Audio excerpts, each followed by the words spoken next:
Hey everybody, I'm your Emperor and welcome to another video. I'm here to showcase for you all a tool that I think is going to be of help to a lot of flight simmers, especially those of us that have the 737s in Microsoft Flight Sim, and I wanted to share it with you guys. As we all know, we still don't have the EFB for the 7.3s, and while it should be coming pretty soon, without it, we're still missing one really important tool that other add-ons have, and that's a performance calculator. So far, I think our only options are just plugging in random numbers or pricey payware services. So I started looking around on YouTube and flightsim.to, couldn't really find any freeware that does what I needed. But then I found something over on the X-Plane forums that's actually free to use and has almost all the 737 variants. I say almost, and I'll come back to that later in the video. It also has many other airframes as well, so let's go ahead and head over to their forums real quick. So the tool I found is called VAS Airplane Toolbox. As of March 15, 2023, it is on version 1.17.2, and it has exactly what I've been looking for and much more to hold me over until PMDG is finished with their universal tablet. Supporting performance profiles for over 70 different aircraft, a unit converter, airport and aircraft profile editor, a place to view your PDF flight plan, and the ability to open custom checklists, it isn't hard to see how this can be useful for much more than just the PMDG product. If you need help with installing it, stick around until later and I'll go through that process so you can see how to do it. For now, let me show you how the performance planning works.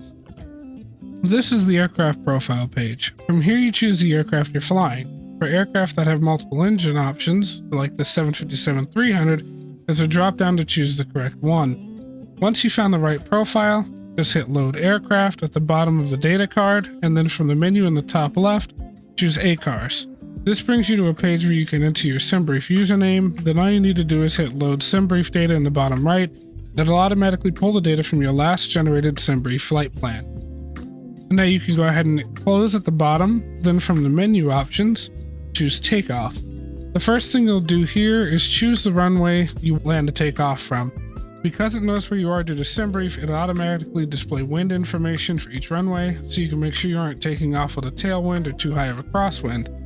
After choosing your runway, you can go ahead and hit save, and then you can hit calculate at the bottom, or you can edit your takeoff conditions in the left column, then hit calculate to get the performance information for your takeoff in the center column of the screen. So let me go ahead and configure this really quick. I want flaps to be optimum, thrust to be optimum.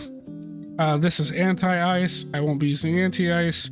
Engine bleeds will be on, running the packs, and assumed temperature will be yes. Then I'm going to go ahead and hit calculate. Assumed temperature not allowed in tailwind condition. And see that right there. See, it shows T 5 knots, X 8 knots. So that means a tailwind of 5 knots and a crosswind of 8 knots. So I need to choose a different runway. So let's go ahead and go with 28 left. We'll choose that one. Assumed temperature yes, not giving us any errors. It gives us our wind information up here, the length of the runway and all that good stuff. I'm going to go ahead and hit calculate.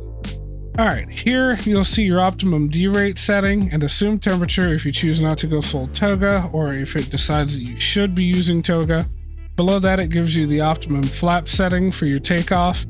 In 1%, selected temps for the FMC, which would be here, but it wants me to do toga, so it won't give me a selected temp. It gives you your V speeds and your minimum flap retraction altitude and AGL and the elevation of your departure runway. It organizes all of this in an easy to read format so you can input all the information into the FMC of whatever aircraft you're flying. So that wraps up takeoff. Now let's look at landing performance. In the top left, next to menu, just click on landing. The options on the left have changed to things that it needs to know for your landing, such as your planned reverser options, whether or not you'll be using auto land. So once you set those up, you can select a runway by choosing the METAR at the bottom and then hit calculate. Now the information in the center displays landing flaps, estimated landing weight or what you put in yourself, your landing V speeds, and arrival runway elevation. Now the part that I find to be exceptionally important is on the right of the little runway diagram right here. Here it tells you how much runway you'll have left by the time you would come to a complete stop for each auto brake setting available. If the margin is red, then that auto brake setting may cause a runway overrun if you don't take over with manual braking. If the numbers are green, like all of mine are here, then the auto brake setting is safe to use for your estimated landing weight. This feature helped me a bunch as I always had trouble figuring out which auto brake setting to use for where I wanted to exit the runway. Now that we've gone through how to use the tool, let's go ahead and walk through installation.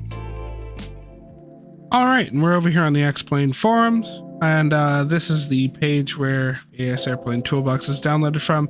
I will be sure to put the link in the description below for you guys to go to, or if I forget to, someone please remind me in the comments. Either way, this is the homepage for it. It gives you system requirements, notes, and whatnot. None of that's really going to matter for you right now, other than this Google Drive layout thing.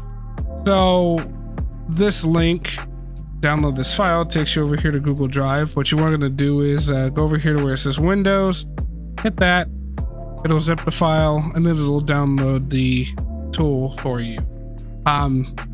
However, where it says here about Google Drive layout, there are some custom aircraft profiles already made that aren't just naturally in there, but those are mostly for aircraft in X-Plane, and I can show you what I mean. Over here in the custom profiles, we've got the Flight Factor 7.5s, FlyJSim, TOLUS, and the Zebo 737. So that's all that is. And if you need any of these, because this is, again, it's not made specifically for X-Plane or specifically for Microsoft Flight Sim. It's just made to be kind of universal. You can use it for either, or you could use it for a different simulator that you have, as long as the aircraft modeling and the flight model and the data and whatnot are somewhat close to real life. Once you've got that downloaded, what you're gonna want to do is put it on your desktop, well, extract it to your desktop, and you'll get this folder here with these files in it. The way to launch the program is a batch file. Now, there's a lot of people I know that are going to be a little wary of that. If you're one of those people, then I haven't run into any issues since I've been using it, and I've been using it for a couple of months now. You know, take that with a grain of salt, whatever you got to do to keep yourself safe. Here in the main folder, you're just going to double click on airplanetoolbox.bat, or what you can also do is create a shortcut to it on the desktop, and that'll have it right here. So you just double click on that. It'll start up the application, and it'll give you an IP address here. There's also settings in here that you can pop into and change if you need to. But once you got this IP address here, which I have a black box over it because it's my actual IP, you're gonna click on it. It brings you to this main page, and then of course you can use it as I've described before. If you've stuck around this long in the video, I want to thank you from the bottom of my heart for being here, and I'd like to ask you to land hard on that like button. If you have any further questions, go ahead and leave me a comment below this video, and I'll do my best to help you out if I can. If you have suggestions for what type of content you'd like to see in the future, please comment that below as well. I'm pretty new to this whole content creation business, and I'm still trying to define my audience and figure out what you guys do and don't like, so feedback from you guys would be absolutely awesome. I hope you all have a wonderful day, and I'll see you all in the next one.